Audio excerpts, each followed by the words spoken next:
So, ayun. Dahil hindi natin siya na-surprise, the birthday niya, late na yung surprise ko kasi napuyat kami that time. So, ito, nawa ko na, nasa taas siya ngayon. And, ito, bumili ako ng cake kasi gusto niya ng cake and na-prepare ko na rin yan. Surprise na natin sila. But wait, kukunin ko muna yung candle. Ito yung candle na nabili ko sa Shein. And that's number 9. At may design siya na parang basketball ball. Tama ba? Basta yung bola sa basketball. Ganun yung design niya. As well as ang ating banner. Ayan.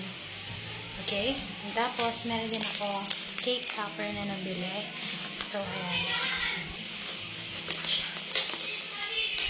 So, maliit lang yung cake na binili ko kasi nga, kami lang naman ang kakain dalawa. So, ito. Ibibilin ko nga sana ng cake is yung bilog. But, kundi lang naman yung idadagdag. So, ito na lang. Yan siya. And favorite ni Ryle yung chocolate. So, ito chocolate. Nalagay natin. Ilalagay na natin yung cake topper.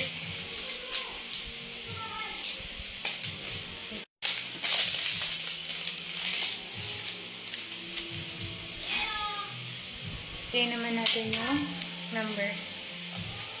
Ang ganda guys. Ang ganda sa Shein bumili.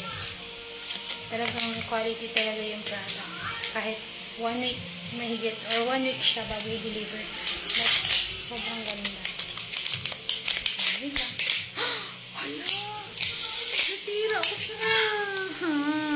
Bakit naman ngayon pa nasira? Ay! Nasira! Gagawa na lang siya natin ng paraan. Lagyan niya na siya natin ng tape. Wait lang. So, ayan. Nagawa natin siya ng paraan. Pwede na siya.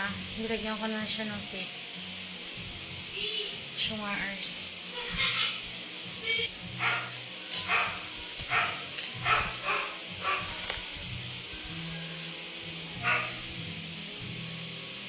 Tapos, natin nalagay dito.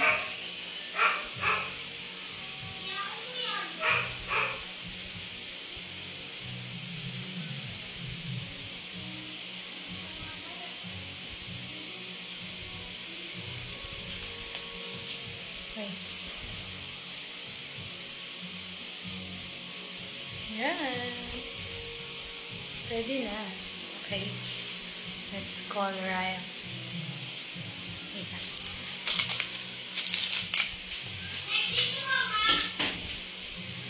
Let's patay the ilaw.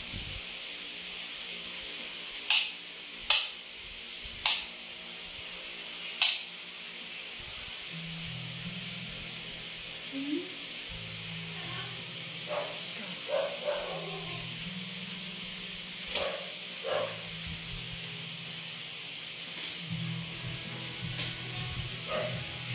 Ryle?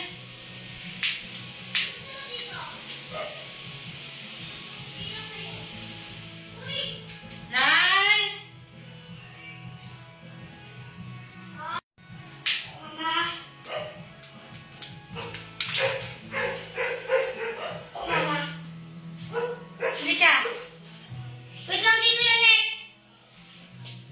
Happy birthday to you, Nita.